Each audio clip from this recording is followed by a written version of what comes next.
Oh, right. So today's topic, first I'll go through the FIR filter design, and actually I think I'll go also through the other filter design at the same session. Anyways, today we are going through two different chapters.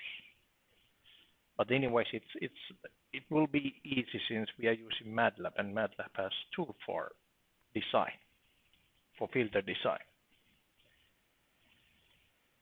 Okay, let's start with the FIR filter design. So some fundamentals. The systems overall were divided in two categories. One is the finite impulse response system, and the other one is the infinite impulse response system. And basically, this is the two types based on how they actually react on the impulse function.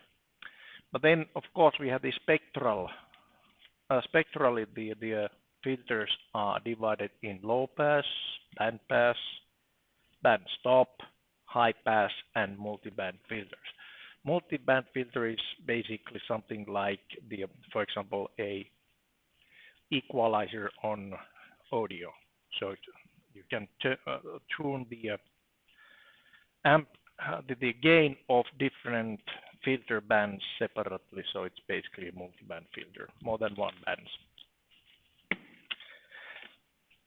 Okay, and the filters actually are characterized by this kind of, say, boxes. So it has a passband defined by the cutoff frequency. Then it has stop band, which is actually defined by the stop band start frequency. Other parameters, there's this transition band is between passband and stop band. The passband cutoff frequency is usually it's defined by -3 dB point of the filter.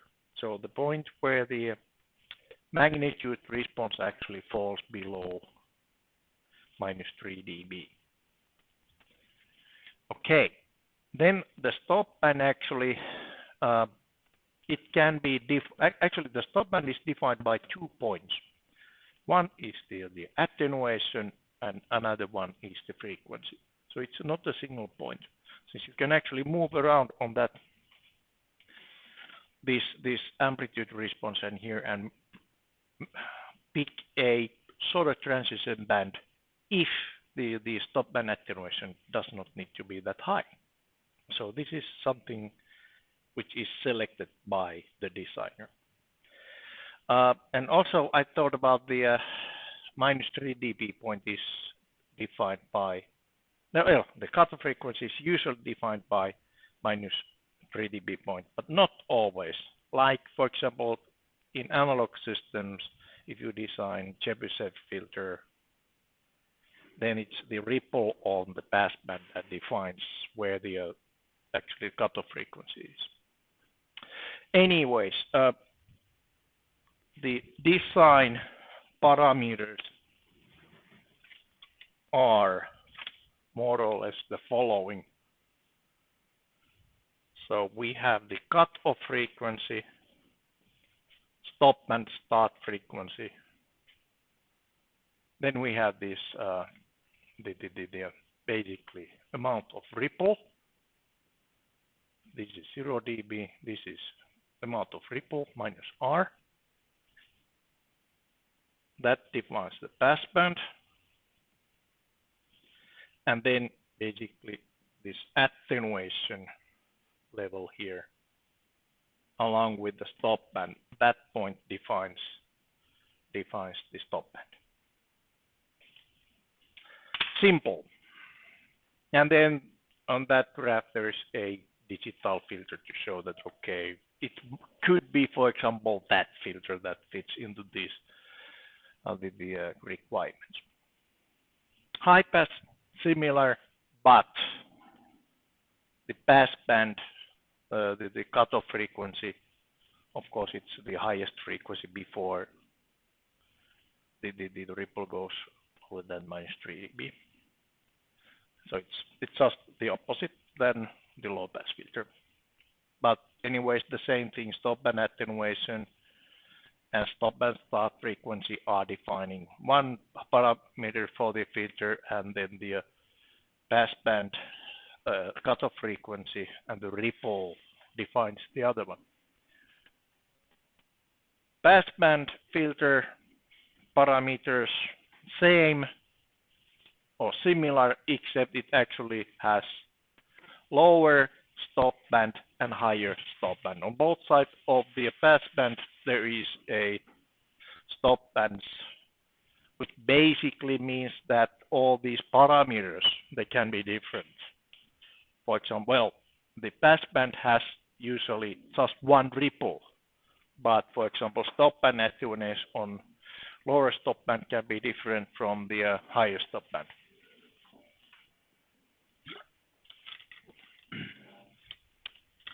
Okay, and then it has two transition bandwidth.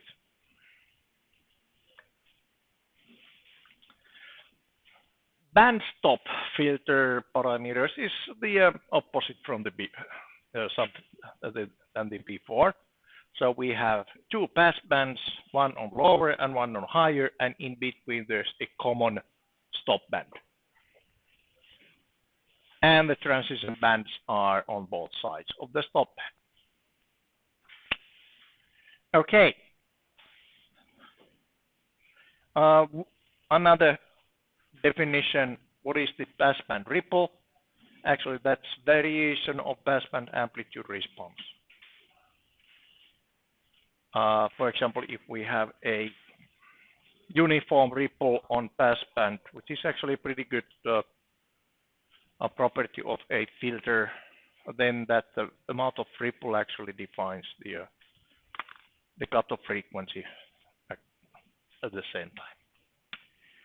Good. Okay.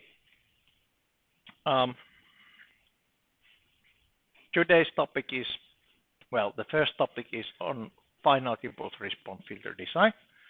Why? FIR, and basically there are two reasons, and no more than two reasons. FIR filter is always stable, so whatever you do, you cannot basically make an oscillator with FIR, or even worse, you cannot actually, or you can actually have to work really hard to get, you know,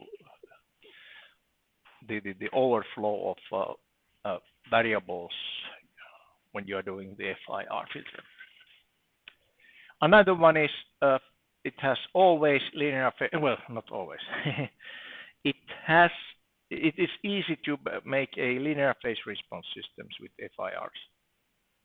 You just need to have this impulse response symmetry on the center.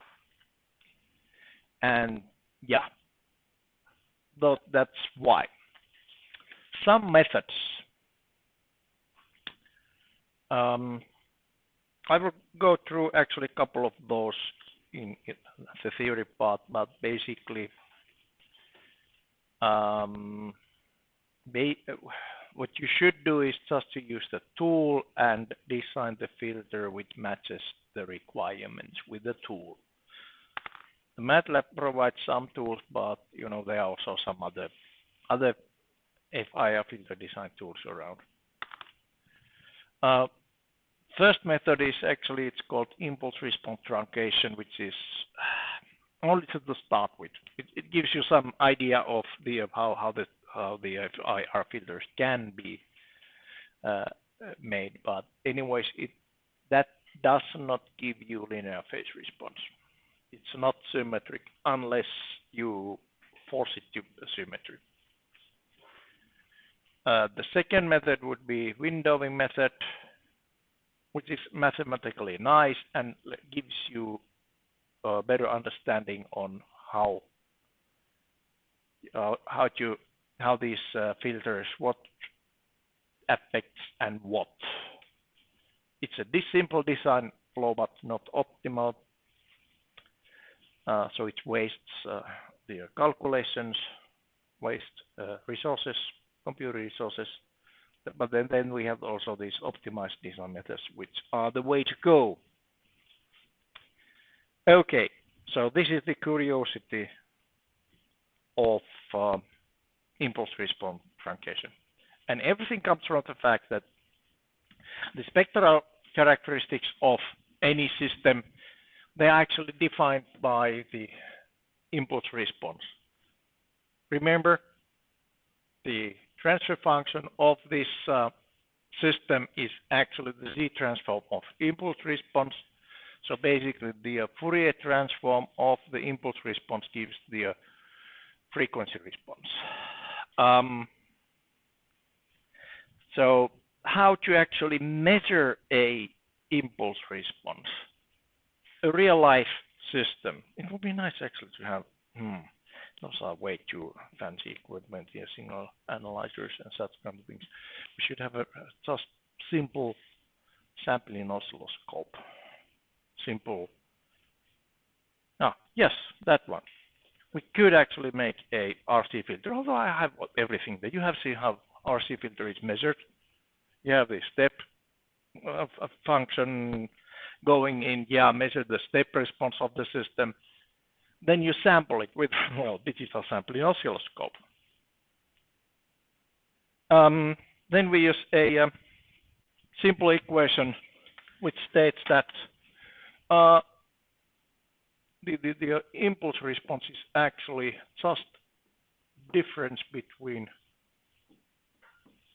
So we just differentiate the step response.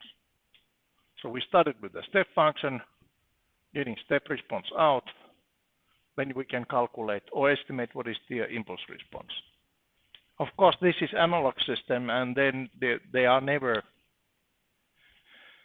finite impulse responses, but well, that's an approximation, which I then cut it after, say, enough of time. Then basically we can compare those. Okay, so analog low-pass filter, RC low-pass filter, simple. You get that connection there, and we know that that's the frequency response of the low-pass filter. Lab setup, function generator. Then we have the sampling oscilloscope, look like about the same as that one. Yeah. Yes. Okay. Yes, those. Okay, good. So step function in, step response out. Then we basically just did I did made this one to impulse response, and this is the comparison between the frequency response derived from the theory analog system or the digitized, which means it's a Fourier transform of the difference, first order difference of the differential of the step response. And we can see that, okay, there's some problem. It actually falls pretty well for the half of the that picture. So first 1 kilohertz is okay, but after that, basically, we hit some noise, serious amount of noise. My lab setup is not perfect. As you can see, it has lots of open wires. This is the most definitely a noisy environment, and as you can see from this one, step response and the step function, both step function and step response has some noise on it, measurement noise, due to the equipment. So we get some noise floor at minus 30 dB on the on these measurements. But yeah, but still, I got pretty good result. The only problem with this truncation of the impulse response that it really does not work. it's bound to fail at higher frequencies. You can go higher sampling rate and higher the accuracy measurements, but it's bound to fail because the real system had the amplitude response basically from 0 to infinite frequency, but in sampled system you are always bound to 0 to sampling rate over 2. Okay, so you always get aliased spectrum at the high frequencies there. Okay, but anyways, so impulse response defines the filter.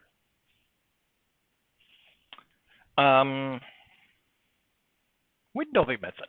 Now we basically have something that we can use. So the starting point of windowing method is to design a ideal low pass filter, meaning it has unity gain on passband, and this passband cutoff frequency is exactly the same as the stop and start frequency, meaning that there is no transition band. So it has only passband and stop band, meaning the filter looks like, well, the filter would look like this.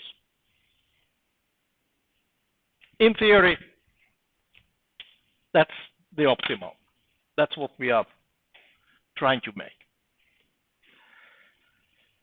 Then we could use the inverse Laplace transforms. Well, yeah, that's a continuous time system. I didn't say anything about the sampling system. We use inverse Laplace transform to generate continuous time impulse response. Okay, then we can sample the impulse response. We sample the impulse response in time and truncate it. Truncation means that we are actually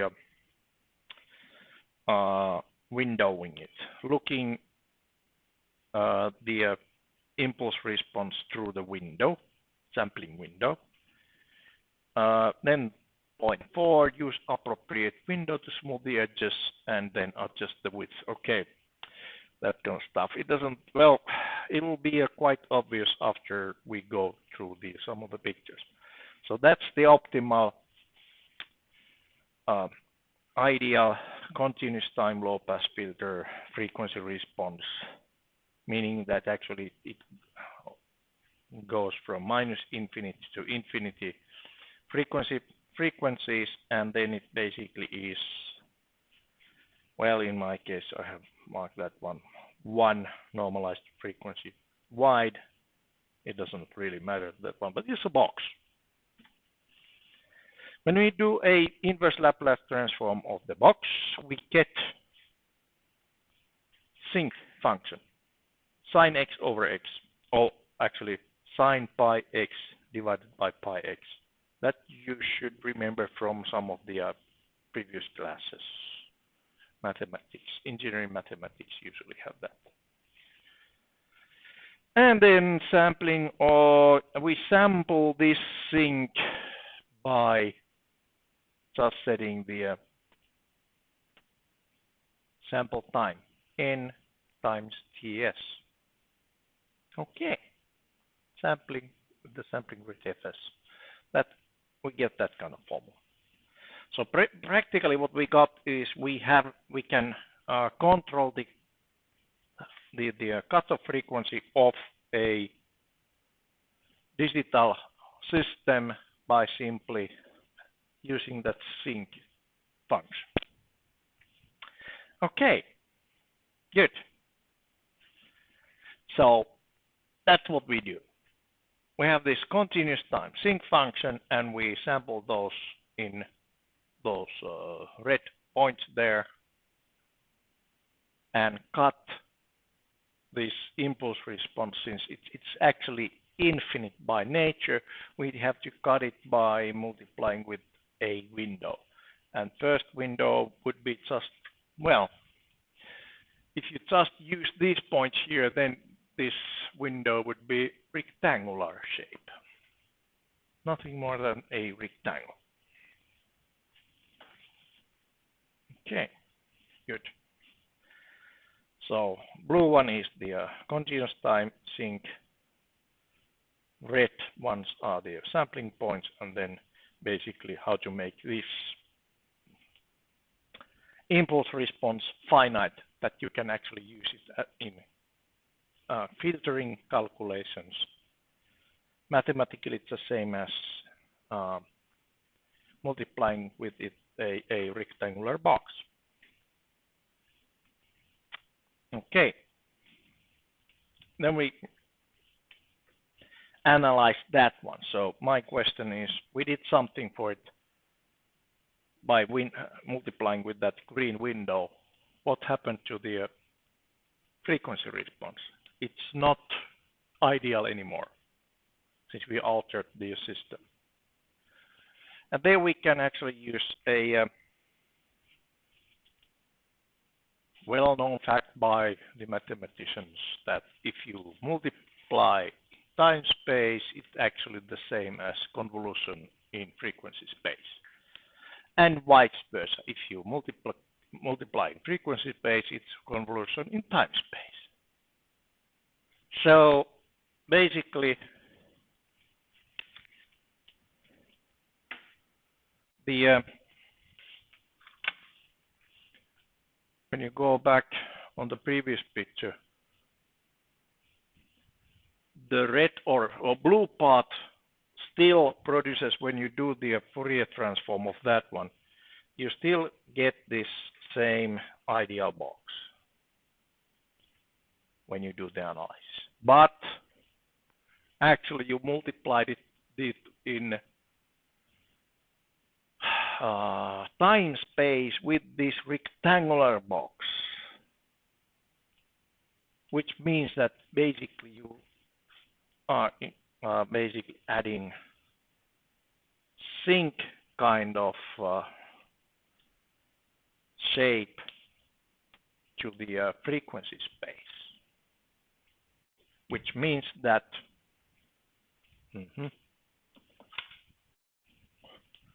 the final result by this windowed sink would be basically not the optimal optimal anymore, but basically it's the convolution of this blue box and this yellow box. So it basically goes something like that.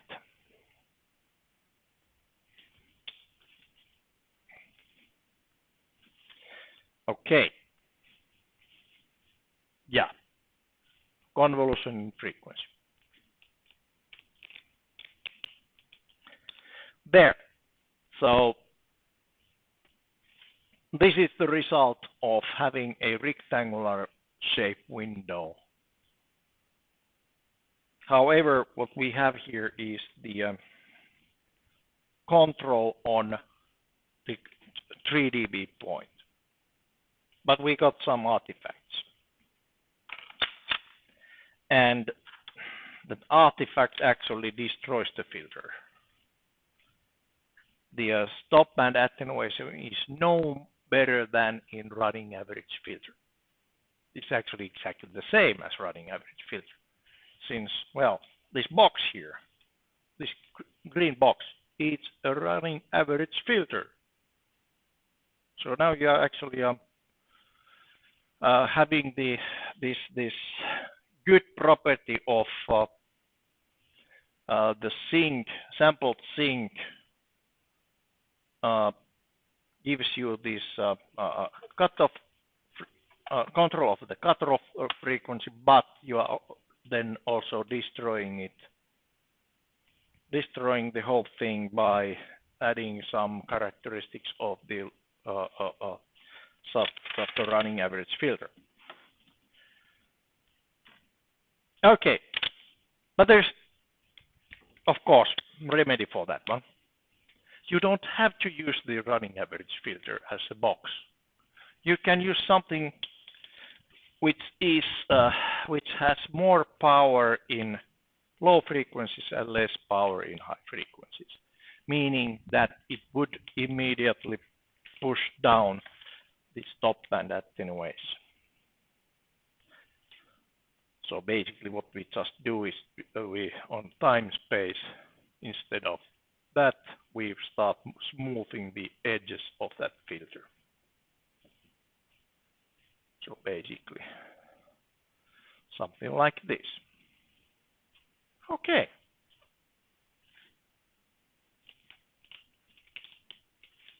Some classic smooth window shapes and what they look like in time space and then frequency space. Okay, as you can see, the even having triangular shaped window, it would already start producing a little bit better stop band attenuation. Or that, well, let's see, what is that called?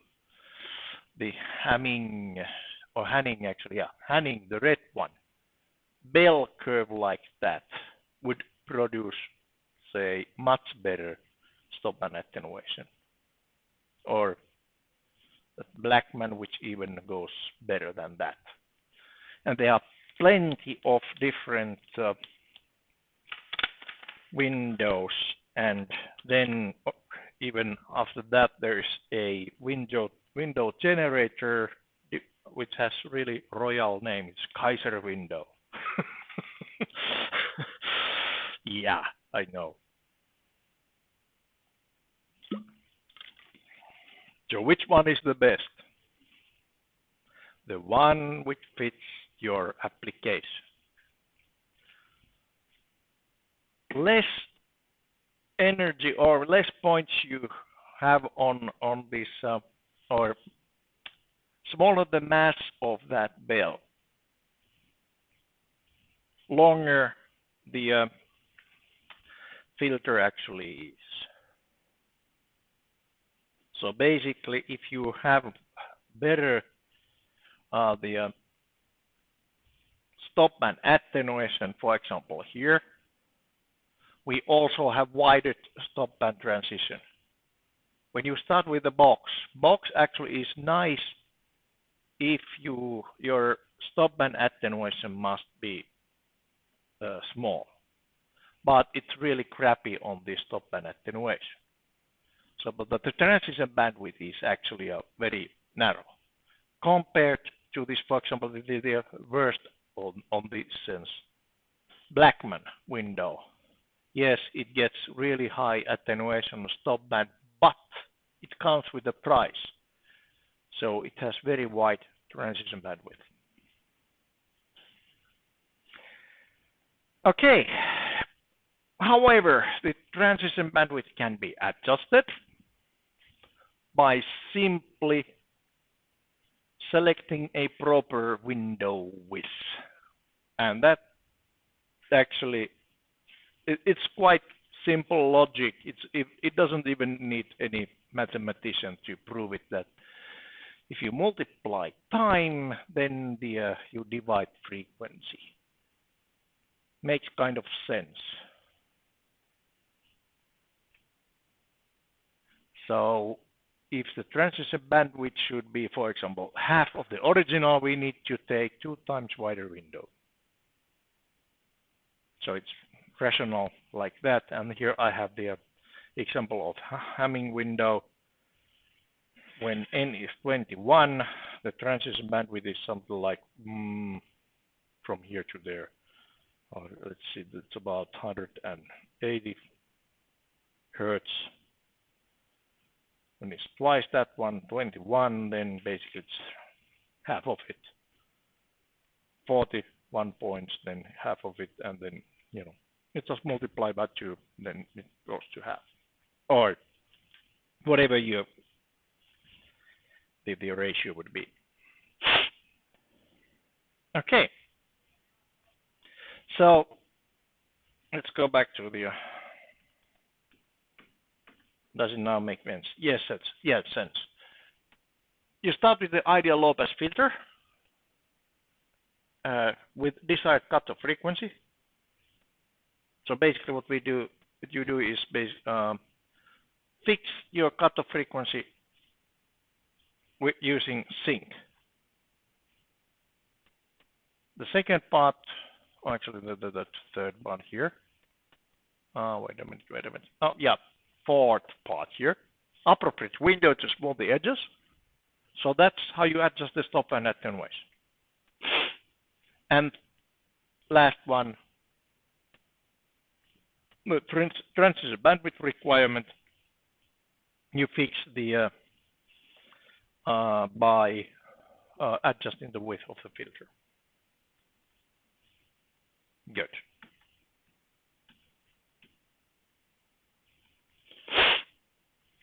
Okay.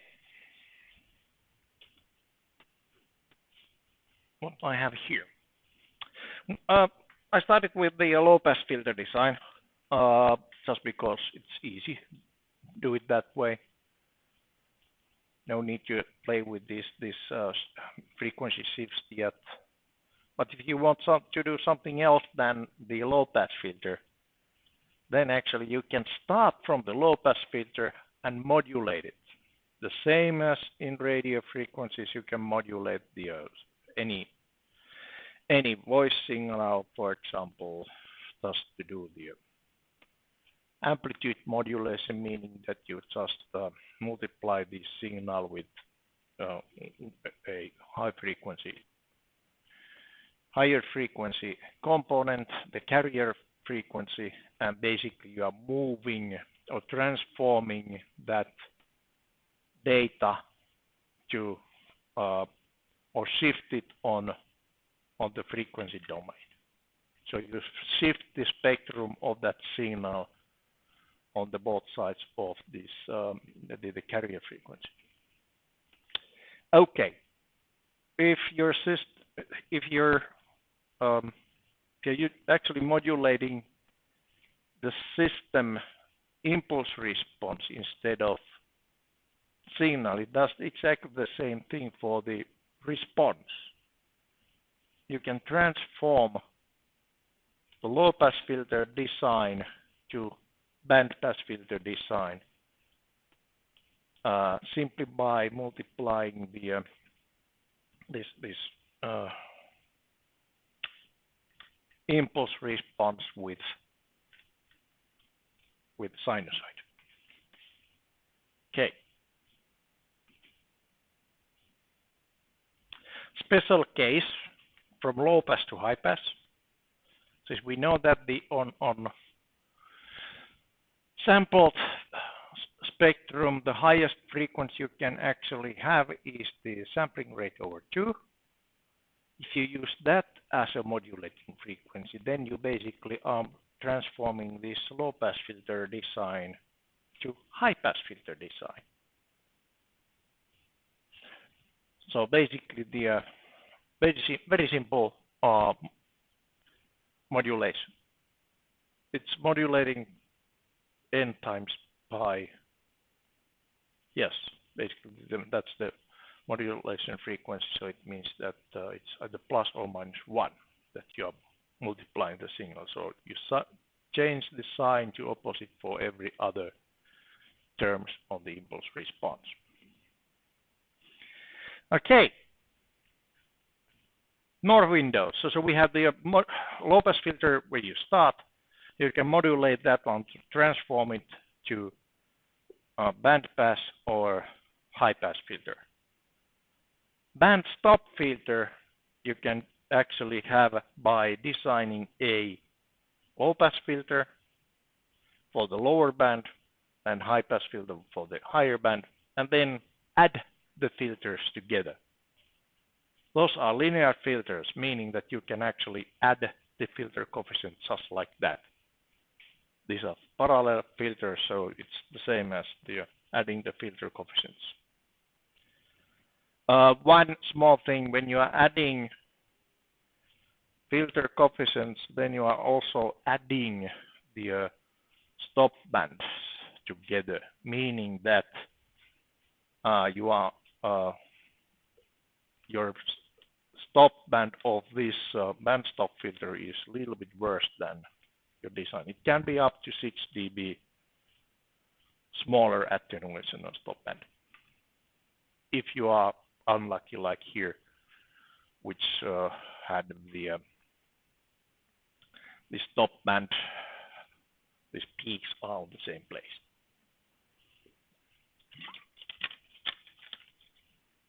Which is usually the case.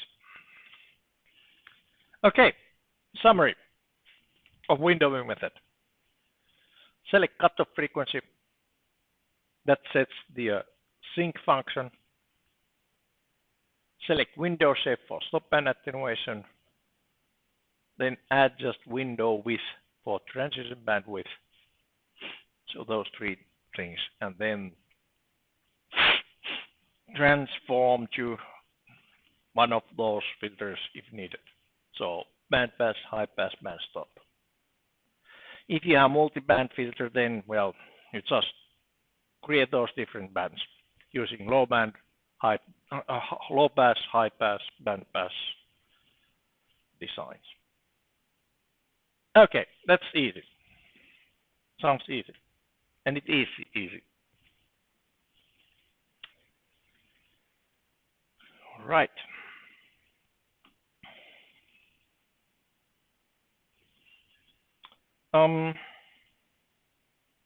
Maybe I'll go also through the IIR filter design at the same time. So FIR filter design.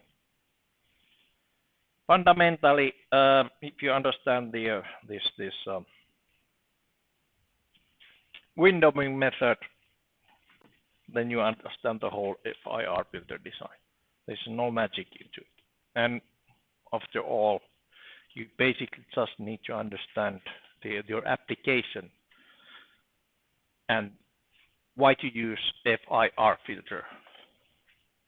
Stable, always stable.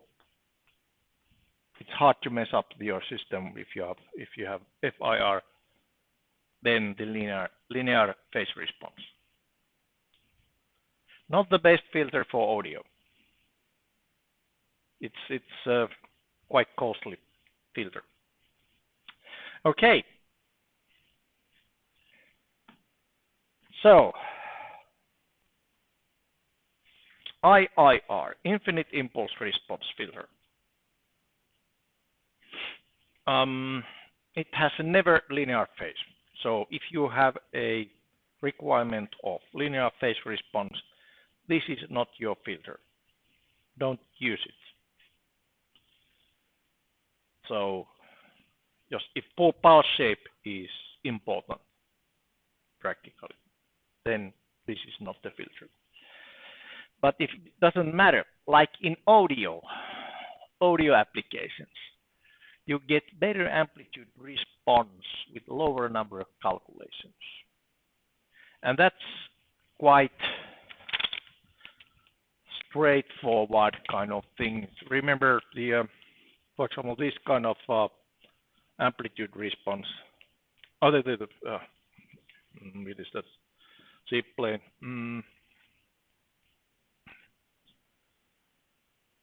There we have the poles adjusting the passband flatness.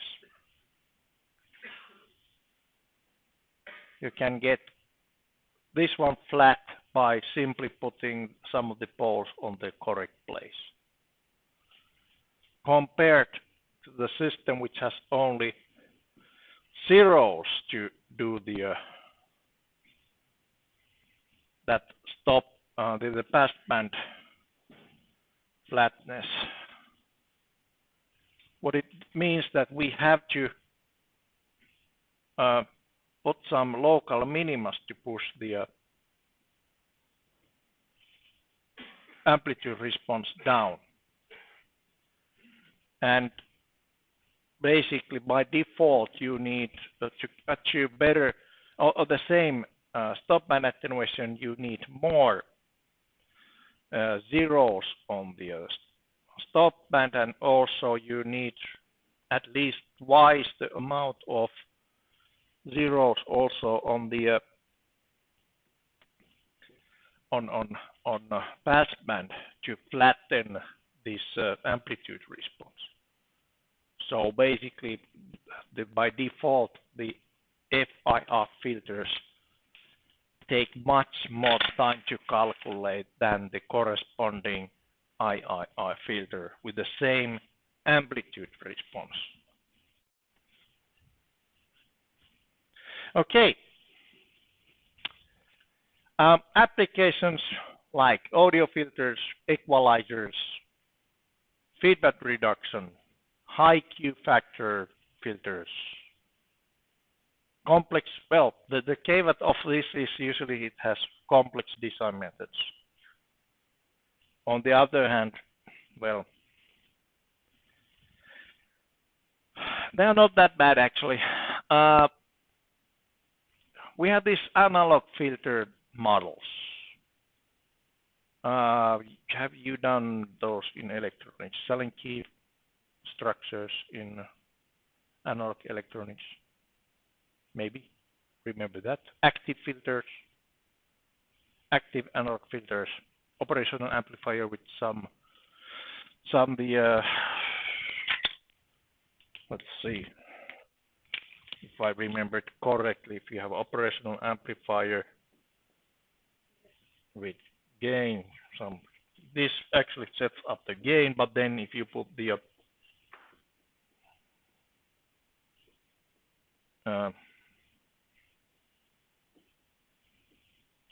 feedback like that, that will be high pass filter. Selling key high pass filter. Yeah. Good. So that has second order transfer function H of S. Right. Okay. If you replace on this second order the transfer function, replace the S by 2 divided by TS, Z minus 1 divided by Z plus 1. That's bilinear transformation. That basically takes this system and transforms it somewhat, somehow into Z domain by magic. But it's basically the model of analog filter in digital domain. Okay.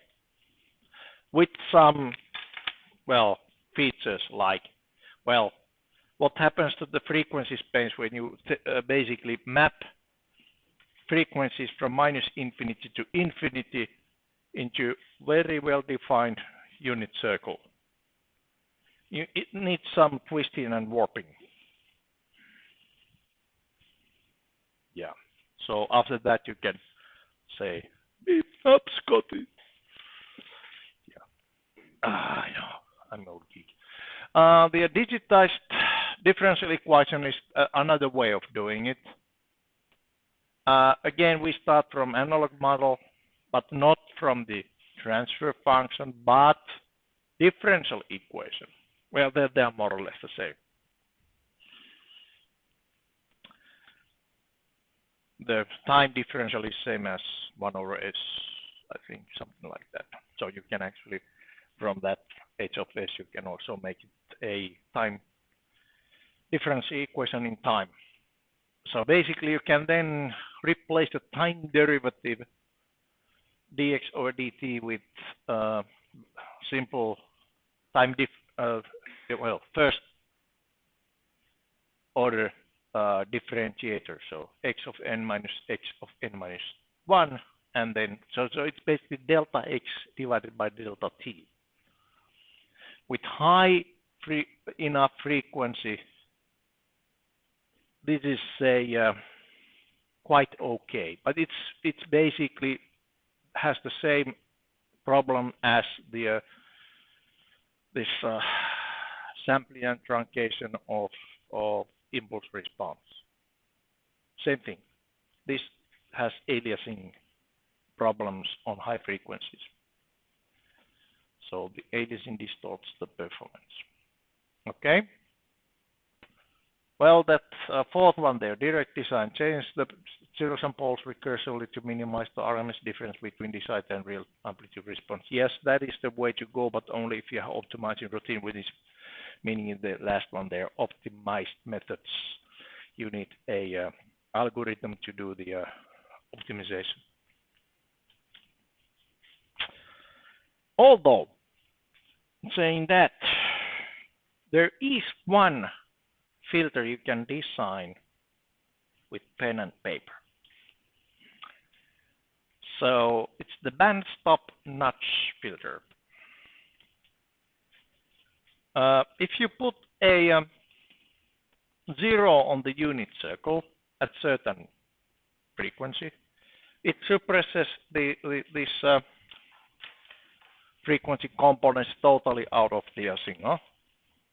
Oh, let's have another. Ouch. Didn't want to do that. Okay.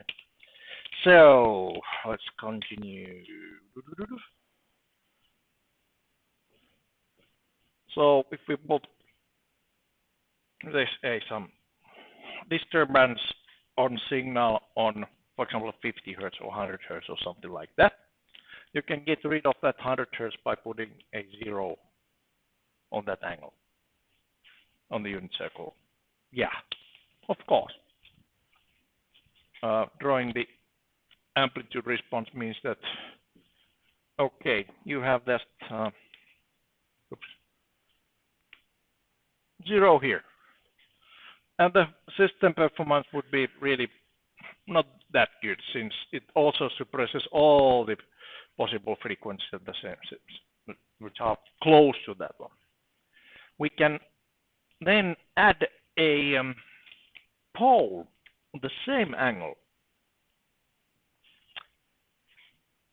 to adjust this the amplitude response flatter elsewhere. Yeah, works. So place pole at the same angle inside of the unit circle. And then I say that, okay, distance between 0 and pole defines also the bandwidth. How come is that one? Okay, when you expand the this point here, so if you are on this point, okay, distance of that pole to unit circle is a, so radius here is 1 minus a, and if you calculate the same distance here, you have roughly a triangle with 90-degree angle there, meaning that this is roughly square root of 2 times a. And the amplitude response was defined as location of, well, that j omega distance to 0 divided by a to j omega distance to pole. That distance would be a, and the other distance would be square root 2 times a. So it's 1 over square root of 2, which is minus 3 dB per point. Okay, good. So you can actually fix this location on unit circle by what is your frequency you want to get rid of, and then basically add a pole on the same angle and adjust the 3 dB point by adjusting that distance to the unit circle. Okay, good. Wow.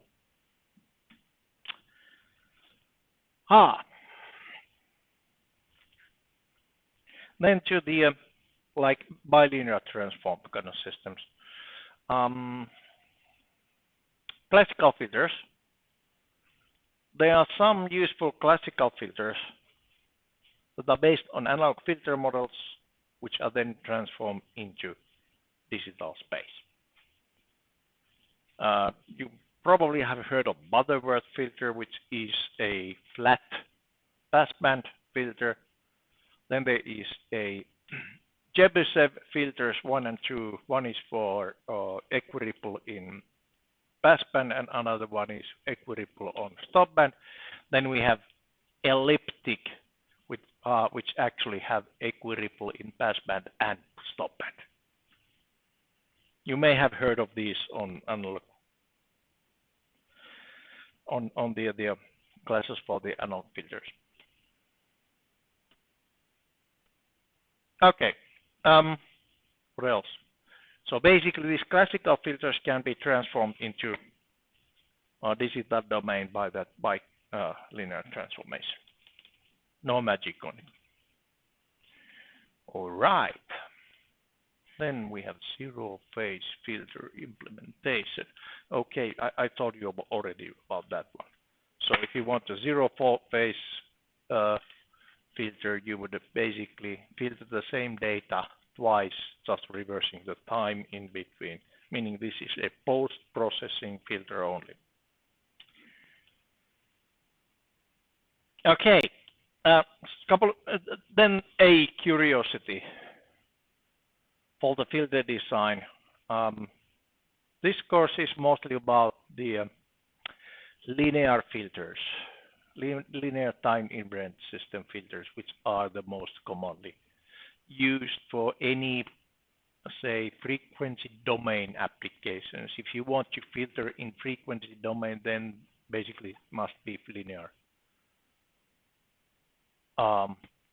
But we also have this median filter, which is widely used, especially in image processing.